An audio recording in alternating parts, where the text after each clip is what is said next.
International Nurses Week celebration organized by Government College of Nursing, Nursing Training School and all nurses of Kalimpong District Hospital in recognition of the tireless effort and dedication of its nursing staff.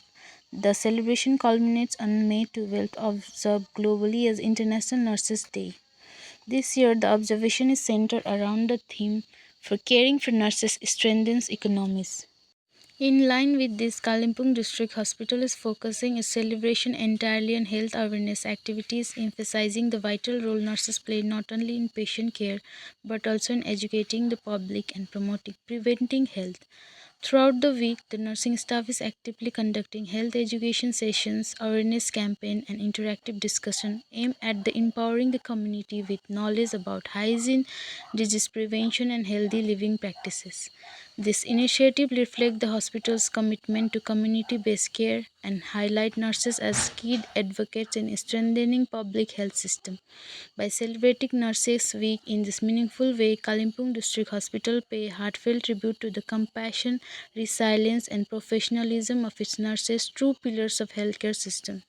आजको यो तपाईले यो जसरी यो programme राख्नुभएको छ लगातार रूपमा गरिरहनु छ 5 तारिखदेखि है हजुर सबैलाई शुभ बिहानी हामी यहाँनिर government college of nursing Kalimpong त्यसपछि डिस्ट्रिक्ट हस्पिटल कालिम्पोङ त्यसपछि नर्सिङ ट्रेनिङ स्कुल कालिम्पोङको हामी सम्पूर्ण स्टाफहरू मिलेर हेल्थ पर्सनेलहरू मिलेर चाहिँ हामीले इन्टरनेसनल नर्सेस डेको शुभ उपलक्ष्यमा हामीले विभिन्न सूचनामूलक कार्यक्रमहरू गरिरहेका छौँ।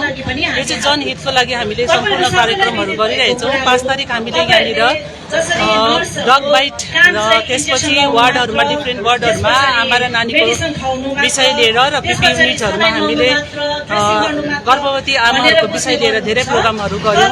त्यसपछि हिजो मात्रै हामी कलेज अफ नर्सिङ एडिक्सन नानीहरूमा र घरका ठुला बडा सबैहरूमा मोबाइल एडिक्सनले गर्दा धेरै विकृतिको रूप पाइरहेको छ। त्यसको विषयमा पनि हामीले एउटा करेन्ट प्रब्लम भएको कार्यक्रम गर्यौँ।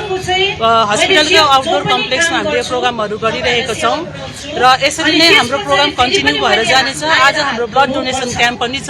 तपाईको यो प्रोग्राम हुन्छ भन्नुस् न अलिकति डिस्टर्ब भएको थियो त्यसलाई चाहिँ अन्त आज हामीले यहाँनिर चाहिँ केही धेरै बिमारीहरू छन् जुन चाहिँ हामीले आफ्नै आफू सचेत रह्यो भने त्यसलाई हामीले धेरै बिमारीहरू प्रोटेक्ट गर्न सक्छौँ। जस्तो अहिले यहाँनिर एकदमै करेन्ट अब यो माने सिजनमा हुने कुरा हो त्यो चाहिँ डाइरिया, भमिटिङ, कलेरा, टाइफोइड यी बिमारहरू चाहिँ साधारण हात धोएर मात्रै पनि प्रिभेन्ट गर्न सकिन्छ अथवा प्रतिरोध गर्न सकिन्छ त्यो विषयमा भन्नेछौँ।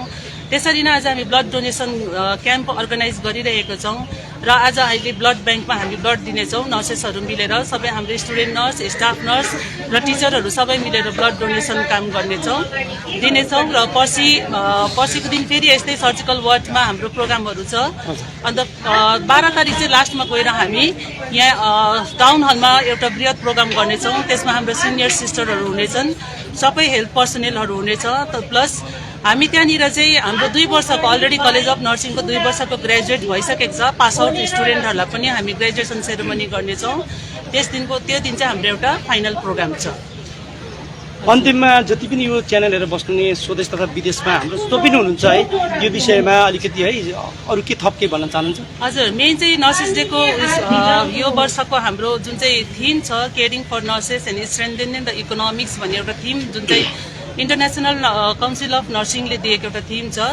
त्यसमा चाहिँ त्यही अनुसार चाहिँ हामीले इच एन्ड एभ्री नर्सेसहरूले चाहिँ आफूलाई स्ट्रेन्थेन गर्ने काम गरेको छौँ। त्यो चाहिँ आफ्नो इकोनोमिक मात्रै नहेरेर यदि हामीले इच एन्ड एभ्री फ्यामिली मेम्बरलाई अथवा गाउँघरको साधारण मानिसहरूलाई यो एउटा सूचनामूलक साना स्पेसिफिक कुराहरू हामीले बताउन सक्यौँ भने चाहिँ सबैको हामीले बिमारी नै भएन भने त्यहाँनिर धेरै कुराहरूबाट हामीले बचत गर्न सक्छौँ भन्ने लिएर चाहिँ यही विषयमा आज सबैलाई जनाउन चाहिरहेका छौँ हामी। हजुरको शुभ नाम भन्नुहोस्। मेरो नाम चाहिँ सरिता बमजन हो। अहिले म करेन्ट प्रिन्सिपल कलेज अफ नर्सिङमा यहाँनिर कार्यरत छु। हस् त थ्याङ्क यू। थप जानकारीको लागि उहाँले अलिकति यस विषयमा अरू के भन्न चाहनुहुन्छ? थप जानकारी दिनु चाहँदाखेरि चाहिँ अब इन्टरनेसनल नर्सेस डे चाहिँ खासमा भन्नुपर्दा चाहिँ अब हामीले 5 तारिकदेखि 12 तारिकसम्म मनाउने गर्छौँ एभ्री इयर। तर हामीले एउटा ह्याबिट फर्म गर्नुपर्छ कि एभ्री डे चाहिँ हामीले नर्सेस डे हो। त्यहाँ हाम्रो निस्वार्थ सेवा हामी प्रत्येक पेसेन्टलाई हामी पुर्याउनु, हामी सबैजना एकमत भएर पुर्याउनुको लागि चेष्टा गरिरहेका छौँ। आशा गर्छौँ हामी सबैलाई नै यो सेवा चाहिँ सबैलाई पुर्याउन सक्छौँ भनेर। अनि अरू डिपार्टमेन्टद्वारा पनि हामी आशा गर्छौँ कि हामीलाई केही सहयोग होस् जसमा कि चाहिँ हाम्रो यो प्रत्येक म्यासेज चाहिँ प्रत्येक घर घरमै पुगोस् भनेर। धन्यवाद। हजुरको नाम? अङ्मु Lama, joint NS Kalimpong district hospital.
Kalimpong district हस्पिटलको बाहिरपट्टि गेट पाङ्गाबाट तपाईँलाई प्रत्यक्ष लाइभ टेलिकास्ट देखाइरहेको छु। दर्शकबिन यो उहाँहरूले अलिकति भन्ने छ जो चाहिँ क्याबिनमा प्राय आउँछ यस्तो केसहरू, र त्यसले गर्दा चाहिँ यसको विषयमा अलिकति भन्छु।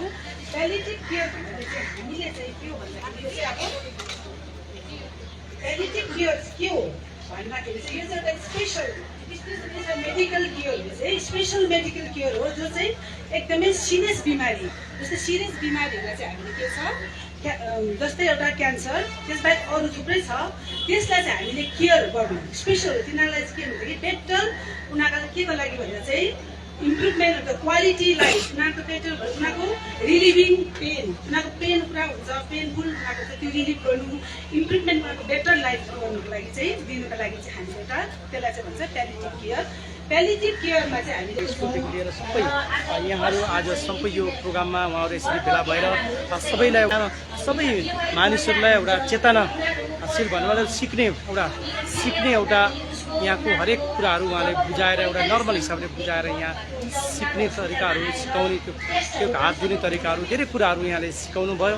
र यो चिजबाट तपाईँलाई यो भिडियो तपाईँ हेरिरहनु भएको थियो, कस्तो लाग्यो तपाईँलाई, र विशेष गरेर यो भिडियोलाई सबको सेयर गरिदिनु होला, लाइक गरिदिनु होला, कमेन्ट गरिदिनु होला भन्दै म मुस्कान छुट्टी तपाईँको बिदा चाहन्छु। हस्त नमस्कार, सबको दिन शुभ रहोस्।